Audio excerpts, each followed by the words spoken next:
Hôtep à tous, bienvenue sur la chaîne des panafricanistes par essence, par conviction et par excellence. Celle des citoyens kémites par nécessité et obligation de combat. Nous sommes une chaîne qui n'est guidée que par nos ancêtres et rien que par les ancêtres qui appartiennent à l'égrégore du monde noir. Par conséquent, nous ne croyons en aucun Dieu venu de l'étranger. Toutefois, cette vidéo n'est aucunement destinée à inciter à la haine ou à la violence, car nous menons un combat qui est d'abord et avant tout spirituel, intellectuel et démocratique. Ensuite, il est politique, géopolitique et géostratégique contre l'impérialisme, le colonialisme, le néocolonialisme et l'endocoloniat, qui sont tous qualifiés de crimes contre l'humanité.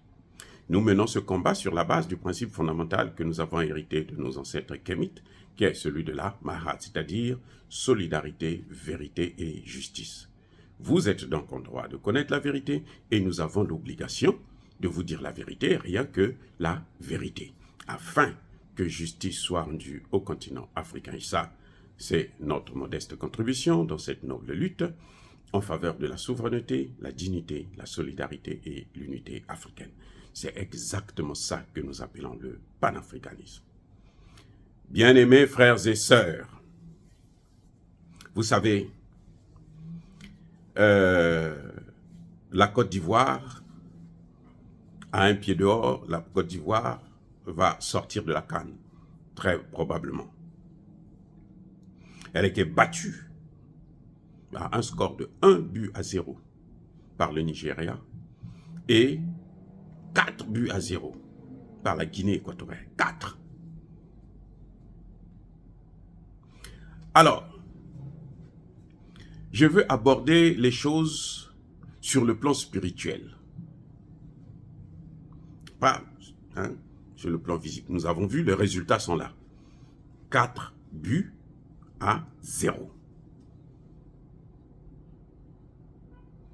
Et malheureusement, la réaction des supporters ivoiriens, qui est celle de casser les voitures et autres, faire la casse dans la ville, ça n'arrangera pas les choses.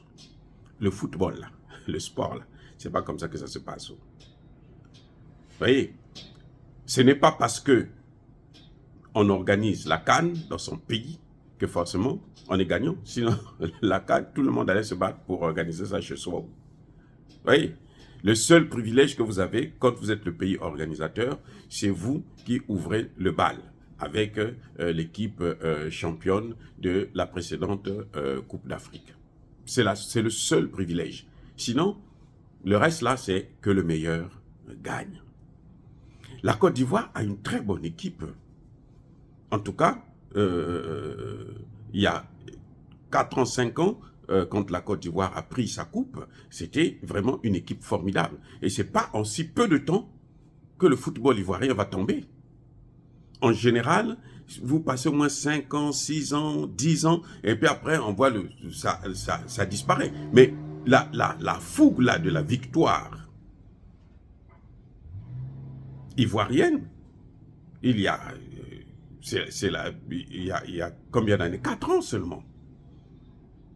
Cette fougue-là, en principe, l'équipe ivoirienne devrait toujours, même si elle ne gagne pas la coupe, elle devrait toujours à un niveau vraiment assez considérable, acceptable.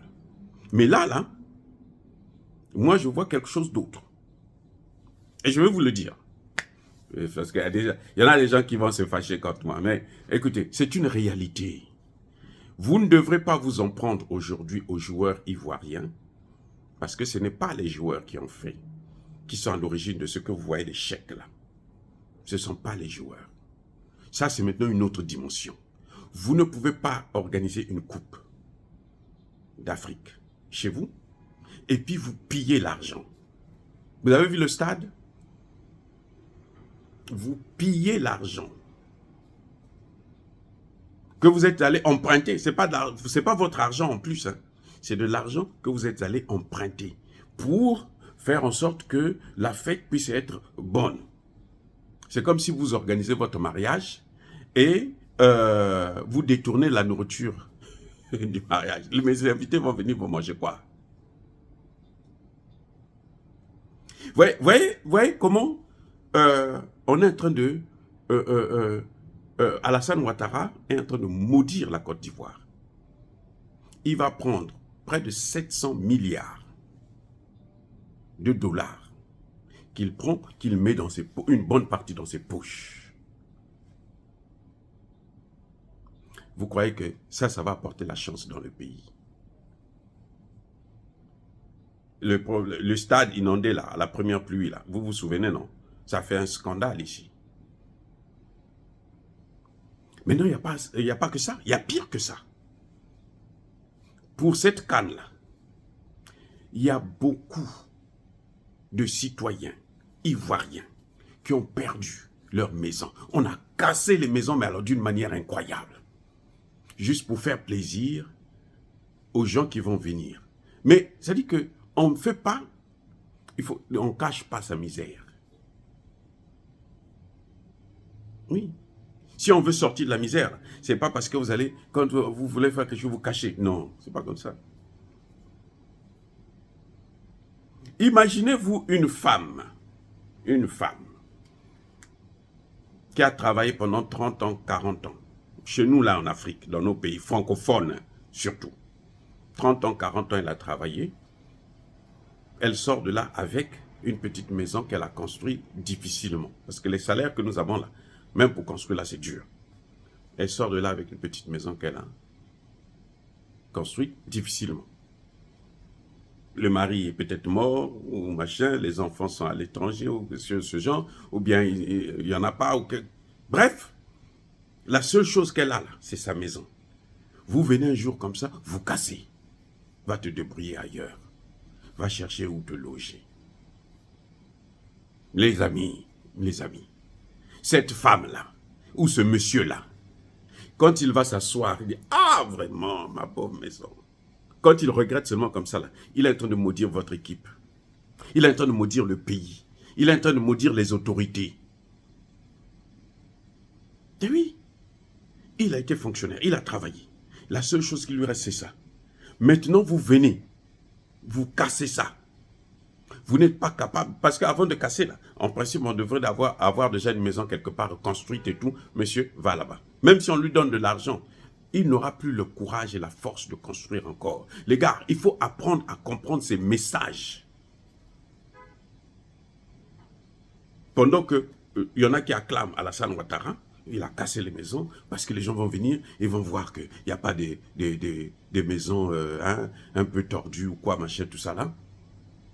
Mais les gens, les victimes là, vous savez ce qu'ils pensent? Ils n'ont même pas besoin d'aller voir des féticheurs. Il suffit seulement qu'ils soient là, qu'ils regrettent. Leur regret là seulement là. C'est une foudre, c'est une masse de malédiction qui vient sur votre équipe. Parce que c'est à cause de ce football là qu'il a perdu sa maison. Il n'y a pas que ça. Il y a des business aussi qu'on a bousillés, des petits restaurants de fortune et tout, qu'on a détruits, on a cassé. On donne une semaine, vous devrez quitter ici. Bon, on a vu ça tous, nous avons vu ça à la télévision. Les gens acclamaient, ah oui, parce que les gens vont venir, il ne faut pas qu'ils voient ceci. Mais ceux-là, c'est leur vie. Monsieur et madame, ils mangent avec ça. Ils nourrissent leurs enfants avec ça. Ils envoient leurs enfants à l'école avec ça. Maintenant, vous venez comme ça, allez, parce que il faut ceci, il faut, allez, enlever. Ces petits business-là, de fortune-là, quand le monsieur, il va se retrouver, la dame va se retrouver sans espace. Alors que les gars qui étaient là, moi j'ai suivi des reportages, les gens qui occupaient ces espaces-là, payaient des taxes, payaient des impôts à l'État. Ils payaient des impôts à l'État. Maintenant, l'État vient un jour, bon, maintenant c'est fini, notre contrat est fini. Mais il faut apprendre à respecter les règles du droit. Ça, c'est pas le droit, ça. C'est vrai que l'État a le monopole de prendre ce qui vous appartient. L'État a ce monopole. Mais l'État doit vous compenser. Mais de la juste manière. Le premier cas, je vous ai dit, par exemple, pour les maisons, quelqu'un qui a 70 ans, 80 ans, vous croyez qu'il aura encore la force pour aller, même si vous lui donnez des millions, pour aller chercher des gens, bon, venez construire, courir après, comme on sait que chez nous, là, quand tu veux construire, là, tu dois courir après les maçons, tu dois courir après... On connaît ça. Parce que c'est la même chose. Ce que vous voyez en Côte d'Ivoire, là, si vous allez chez moi au Congo, c'est pareil. Vous allez au Cameroun, c'est pareil. Même le tailleur, là, vous devrez courir après lui pour qu'il puisse coudre votre culotte. Et vous croyez que des gens, à un certain âge, on a la force de faire ça encore? Non. Donc, quand on a perdu là, on a perdu pour toujours. Et il y en a qui meurent ou qui sont morts à cause de ça. L'expropriation de l'État pour la canne. Et vous croyez que ça va apporter la chance à votre équipe nationale? Donc, les Ivoiriens, vous devrez vous en prendre à vos dirigeants. Parce que l'argent qui a été détourné là, c'est avec cet argent-là qu'on va faire la campagne de 2025. Personne ne pourra avoir plus que lui.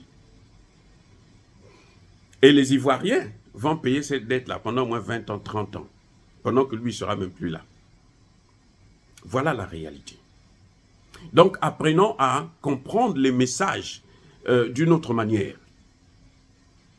Apprenons à comprendre. C'est dommage. Je suis un fan du football et de l'équipe ivoirienne, mais je dis, c'est arrivé dans le sport que le meilleur gagne. Mais là, ce que nous voyons là, ce sont d'abord les conséquences du comportement, de tout ce qui a précédé la CAN pour qu'on en arrive là. C'est ça d'abord. Dire cela, c'est inciter à la haine ou à la violence. Non, Yaba, colère, veille à ma lèvre. Encore une fois de plus, bien-aimés frères et sœurs, vous êtes adorables. Je vous aime beaucoup, beaucoup, beaucoup, beaucoup. Soyez bénis, abondamment bénis par le Dieu de Kémit et par nos ancêtres angéliques. Mais que tous ceux qui persécutent le continent africain le pillent et le déstabilisent, qu'ils soient noirs, blancs, chinois, arabes, juifs, indiens ou qui qu'ils soient punis, maudits, foudroyés, neutralisés, écrasés, effacés par le Dieu de Kémit et par nos ancêtres angélisés. Vive l'Afrique éternelle, j'ai dit et j'assume.